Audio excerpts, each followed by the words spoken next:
Hello, Riga. Greetings from Tallinn. It's a mad life. It's a mad war going on close by us. The crises are shaping the cities, but the cities are creating the crisis as well. And if the question is Riga okay and Tallinn okay, then it's maybe also the case that we are not okay, or not so much okay. I will speak about loneliness. Sorry, what's going on? Obesity and loneliness. Those are things which are in big increase in all over the world, but especially in Europe. You can find probably Estonia, Latvia here. If you think loneliness is something that is only for elderly who live long, all the friends, relatives die, and you remain solo, but it's not the case. The most lonely people are the youngsters, and so on. You can have a solo life, basically. A lot of people have nobody to ask help, have only 2 friends, 1 friend. Yes, you have maybe 50 Facebook friends or Twitter friends. Maybe you know 150 people, but if you need some help, you basically have nobody to ask. There are services in the Scandinavia that you can have a friend service. You can hire a friend, for example, to have at least somebody to talk, somebody that listens to you. It's a real issue. Here is homeworking. People are more separated. Home-working is a good thing, but it also gives you a virtual friends. Here is a diagrams which show how many friends have you got on which age. And it shows clearly that if you're getting older, you get more Facebook friends from different ages. But if you are young, then you have only your age friends. Something to just know. The rush hour could be the loneliest moment, and is in Tallinn also the loneliest moment in a day. People are sitting in their cars, nobody talking, nobody meeting each other. But it could be also the case that you meet people, that you make relations, or you refresh your relationships. Down there is some diagrams which show the mobility share of Tallinn region. And you can see the lower ones are the existing situation in Tallinn, and the most upper one is the situation where we would like to go. Currently, more than half of the movements are made by car, and it's gradually growing even currently. So how to achieve these goals? And of course, the way we move, it's very important also for the issue of loneliness. But it's not the only case. If we are speaking about overweight or obesity, 53% of people in Europe are in overweight. And if you see the diagrams on the right-hand side, you can see that all those lines are going up. Here you can see that in London, for example, almost 1/3 of people are totally inactive. They are moving less than 30 minutes in a week. Can you imagine that? 30 minutes in a week. And 1/3 of the population is not moving even as much. And if you are moving 1 kilometer in a day, the numbers are coming down. Oh, again, something happened. So, what we are doing with these issues in Tallinn, in a new master plan, which we are loading for the city center, we're trying to tackle those issues by creating a socially coherent city space or street network. It's much about the street design, of course, the benches. I must say the benches is not only the benches. Probably you have all, you know, the creative city concept that you meet occasionally. People can create rise in economy and makes great value for the economies as well. But how does it really happen? Do you really want to sit on the bench and meet some strangers?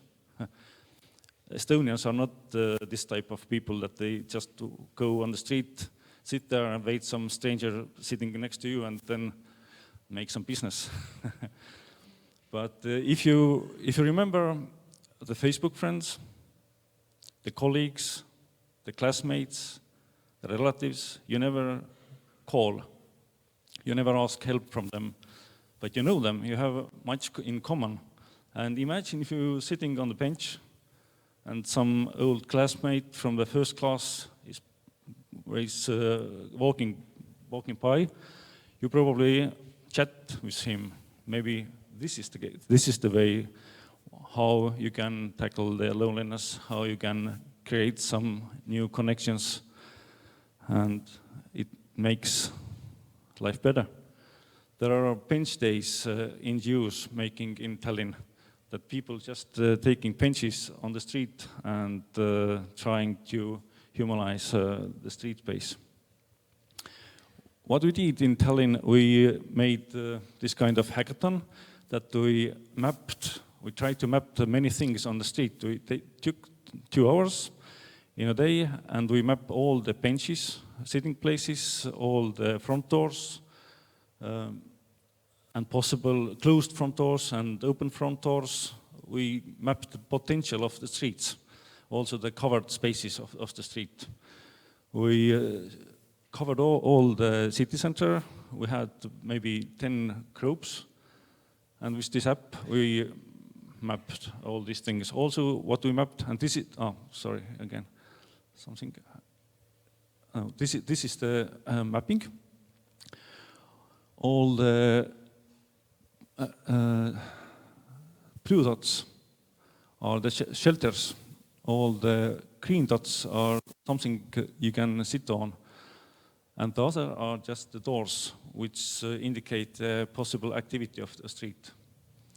Then we also mapped the emotional feeling if you are moving on the streets, if it's positive or is it negative, just to also can understand which is the potential of the city street. And if we are talking about the social coherent urban space, usually we're talking about the green network or green spaces, which give the opportunity to relax and to enjoy or to just meet people.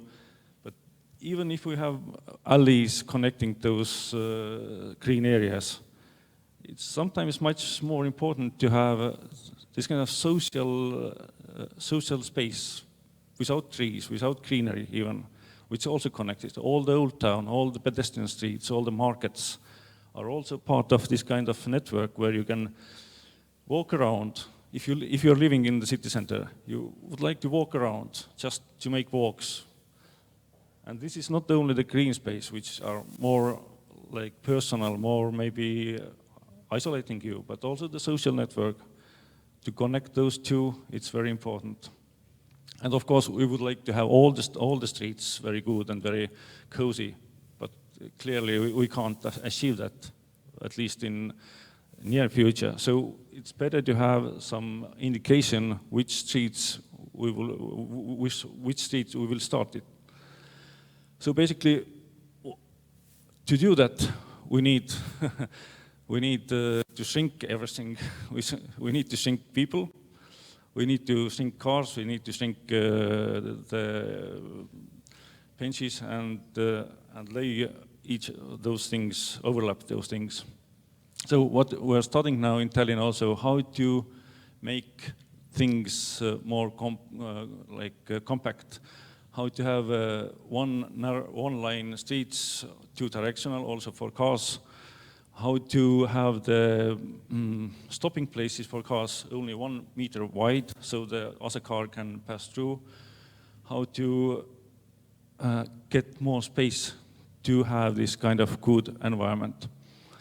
There are some experiments. What is the base for that is street types for Tallinn. The street types is also used in London, could be used in other cities and Riga. And this is maybe a crucial base, a strategic base for all this. To have the street network divided not only according to car traffic, but also according to the space value. And this gives our this kind of matrix, which has 9 different levels. And if this is the network of, usual network of streets, which we know, the street movement, the main streets, connecting streets, and so on, then this is the places, which are the highest value of the places. We have mapped this for Tallinn.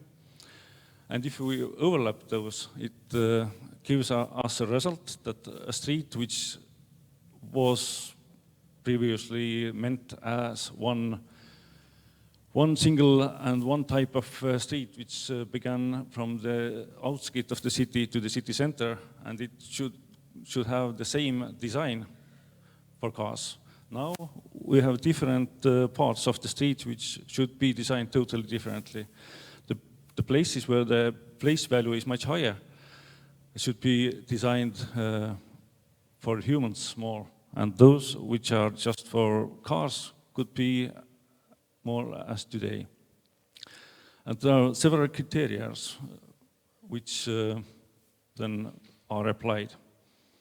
And this is just one example how a monofunctional street is up there, which we usually consider as a street, that you have to just move along that.